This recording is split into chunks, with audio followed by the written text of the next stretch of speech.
అందరికీ శుభాకాంక్షలు. వరలక్ష్మి వ్రతం ఈరోజు అయితే పూజ చేశాము. ప్రీ ప్లాన్ లేదు. ఎప్పుడు మేము వరలక్ష్మి వ్రతానికి అందరిలాగా చేయమన్నమాట. అంటే చీరలు పెట్టుకోవడము లేకపోతే అలా చేయము. ఏదో సింపుల్ కొబ్బరికాయ కొట్టాలి చేసుకున్నాం. కానీ కొంచెం ఏంటంటే అంత ప్రీ ప్లాన్ లేక ఈరోజు సింపుల్గా చేసుకున్నాం. అమ్మవారు అనుగ్రహిస్తే ఈసారి శుక్రవారం బాగా చేసుకున్నాం. కానీ పూజ అయితే అయిపోయింది. భగవంతుడు మనకి ఆత్మశుద్ధి కన్నా దేహశుద్ధి కన్నా ఆత్మశుద్ధి చాలంటారు. గాత్రశుద్ధి లేని గానం ఎలా అంటారు.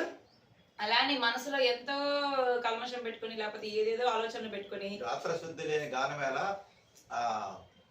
ఆచార శుద్ధి లేని ఆత్మశుద్ధి లేని ఆచారం ఎలా. సో అలా ఏంటంటే మన మనసు స్వచ్ఛంగా ఉండి నిజంగా భగవంతుని స్మరిస్తూ మంచినీళ్ళు పెట్టి పూజ చేసినా దేవుడు మనకి అనుగ్రహిస్తాడు. సో నేను ఆ భగవంతుని కోరుకుంటున్నా. లక్ష్మీదేవి అనుగ్రహం మా కుటుంబానికి కలగాలి. ఎన్ని సమస్యలైనా రానివ్వండి, ఆ లక్ష్మీదేవి అనుగ్రహం ఉంటే అంతే చాలు. అది అమ్మవారి అనుగ్రహం ఉండాలి. అమ్మ కటాక్షం ఉంటేనే మనం ఏ పని చేయగలం, ఏదైనా ఎదుర్కోగలం. సో ఈ రోజు మార్నింగ్ బ్రేక్ఫాస్ట్ దోశ బాగుంది. మా ఇంట్లో చేసిన దోశ.